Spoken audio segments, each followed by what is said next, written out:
جدید مرکز news portal. آداب۔ مسلمانوں کی مودی سے ملاقاتیں۔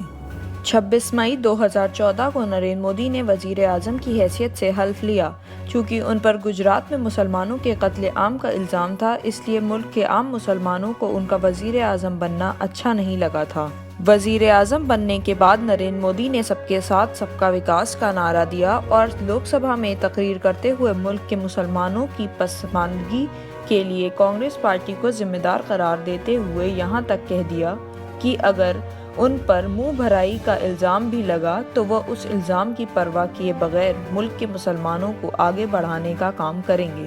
ان کے نعرے اور لوک سبھا کے اس بیان کے آتے ہی مسلمانوں کا ایک گروہ جو سطح میں بیٹھے لوگوں کی خوشامد میں قصیدے پڑھے بغیر زندہ نہیں رہ گیا، وہ مودی سے ملاقات کے لیے اتابلا ہو گیا۔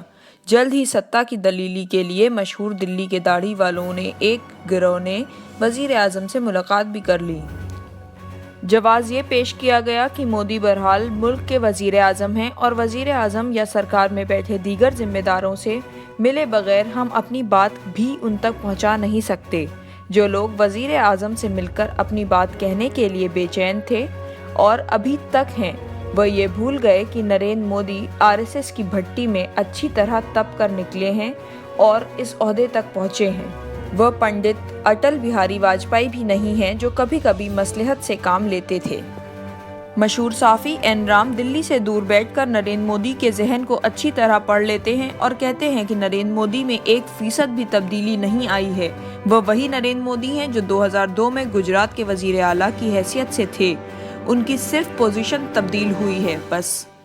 ہمیں حیرت ہے کہ دلی میں بیٹھے خود کو بہت قابل بتانے والے مسلمان مودی کو این رام کی طرح نہیں سمجھ سکے، یا یوں کہیں کہ سمجھنے کی کوشش ہی نہیں کی، اور مودی کے سلسلے میں آج تک طرح طرح کی غلط فہمیاں پالے بیٹھے ہیں۔ بات آگے بڑھانے سے پہلے ہم یہ بھی صاف کر دیں کہ آج کی بھارتیہ جنتا پارٹی میں نریندر مودی کی مرضی کے بغیر پتا بھی نہیں ہلتا۔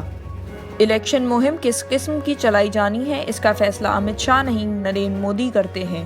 BJP کے کئی ممبران پارلیمنٹ اور وزیر تک مسلمانوں کے خلاف جو زہر اگلتے ہیں وہ مودی کو شاید بہت اچھا لگتا ہے اور زہریلی زبان بولنے والوں کی وہ حوصلہ افزائی بھی کرتے رہتے ہیں۔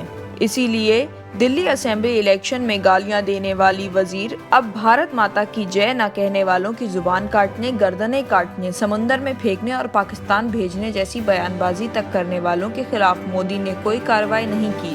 وہ کارروائی کر بھی نہیں سکتے کیونکہ بقول این رام ان میں کوئی تبدیلی نہیں آئی ہے۔ بہار الیکشن میں خود مودی نے کئی ریلیوں میں دلتوں اور بیکورڈ طبقوں کو مسلمانوں کے خلاف بھڑکانے کی غرض سے تقریریں کی تھیں کہ لالو یادو اور نتیش کمار آپ لوگوں کے ریزرویشن کا ایک حصہ کاٹ کر مسلمانوں کو دینا چاہتے ہیں۔ میں اپنی جان کی بازی لگا دوں گا لیکن آپ کے ریزرویشن پر آنچ نہیں آنے دوں گا۔ بہار میں ہی خود مودی پنک ریولیوشن کی بات کر چکے تھے۔ اب 5 پردیشوں کے الیکشن کی مہم کے دوران اسم اور ویسٹ بنگال میں BJP کی پوری مہم مسلم مخالفت پر رہی۔ اسم میں BJP میں تمام چھوٹے بڑے لیڈران نے اپنی تقریروں میں یہ ضرور کہا کہ مسلمانوں نے اسم سرکار پر اپنا اثر قائم کر لیا ہے۔ اب کانگریس پارٹی بدرالدین اجمل کو اسم کا چیف منسٹر بنانے کی سازش کر رہی ہے۔